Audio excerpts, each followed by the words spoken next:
Hello friends, in this video we are going to discuss about FD, fixed deposit, and the focus of this video is to tell you why FD is a bad tool for the retirement planning. So let's continue.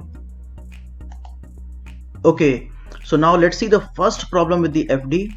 So this chart shows interest rate on FD in India from 2009 till 2019. So 10-year graph. You can see that the interest rate is reducing. In 2009 the interest rate used to be 9.5% and in 2019 it is 7% per year. So there's a 2.5% decline in the interest rate in just 10 years. So this is the first point to be noted, that the interest rate is reducing with time. Okay, so let's continue. Now let us see the FD interest rate in some of the developed countries. See, the developed countries are ones which have the stable economy, where the price of the service and the goods doesn't increase every year. Okay, so let's say USA has 1.5% per year. This is the interest rate on the FD. Okay, now these interest rates are actually the maximum interest rate, so you can assume 0 to 1.5%. Germany has only 1%, 0 to 1%. Japan has 0 to 1%. Okay, see, what you need to note here is the FD interest rate in India is very high. It is not as high in other countries, especially in the developed countries. So as our country develops and the economy stabilizes, the interest rate would reduce in India also. Okay, so let's continue. Okay, so this picture explains how bank functions. Okay, see, we people deposit money into the bank. In return, bank gives us some interest. Okay, and what bank does with that money? It gives loan to variety of people. For example, personal loan, corporate loan, industry loan, home loan, car loan. Okay, it is obvious to understand that the interest rate which bank gives to us is less than the interest rate which bank takes from these people. For example, on FD, bank gives us only 7%, but when bank gives loan as a personal loan, they take 11.5%. so the difference amount is the earning of the bank. That's how the bank functions. Okay, so why are we seeing this picture?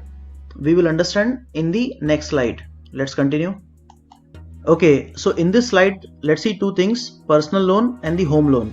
See, these are two very important tools for the banks to earn money. They give us loan, personal loan and the home loan, and they earn the interest. Okay, now let us observe the change in the interest rate on these loans from 2010 to 2019. Okay, see, personal loan interest rate, it used to be 15 to 20%. Okay, that's what we used to pay, but in 2019 it has reduced to 10 to 15%. Now let's see the home loan. In 2010 it used to be 10 to 15% or even more, but in 2019 the home loan interest rate is only 8 to 12%. See, what you need to observe here is the bank's earning are also reducing. Okay, so when they are giving loan at a lesser percentage, obviously they will give us lesser interest rate on the FD. So this trend will continue. With time, this home loan and other loan interest will reduce, and accordingly the FD interest rate will also reduce. Okay, so this is another thing for you to note. Let's continue. So this is kind of a summary slide. See, if you are planning your retirement based on the FD, then you need to consider two things. One is the FD interest rate, and second thing is the inflation. See, FD interest rate, we already saw it reduces with time, so we can easily derive the future. So in 2010 the interest rate was 10%. Okay, these are rough figures. In 2020 it is 7%. So if you go with this, in 2060 the interest rate on the FD would be only 1 to 3%. Okay, so you need to remember that you will not get the consistent income from the FD. Okay, the second thing is the inflation. See, inflation is also a very important factor to be considered for the retirement. Okay, in India in 2019 the inflation is 3 to 4%. This inflation will reduce as our country develops and the economy stabilizes. The inflation will reduce, but it will always be there. Okay, so when we are planning the retirement, we have to include the inflation also. Let us assume your expenditure per month is 50,000. Okay, but next year because of the inflation the cost will go up, so your expenditure will also go up. From 50,000 it will jump to 55,000, and this trend will continue. So we need to plan our retirement income accordingly. So that's all for this video. Thanks for watching. If you like this content, please hit the like button. Do subscribe my channel for more videos and share with your friends and family. Thank you.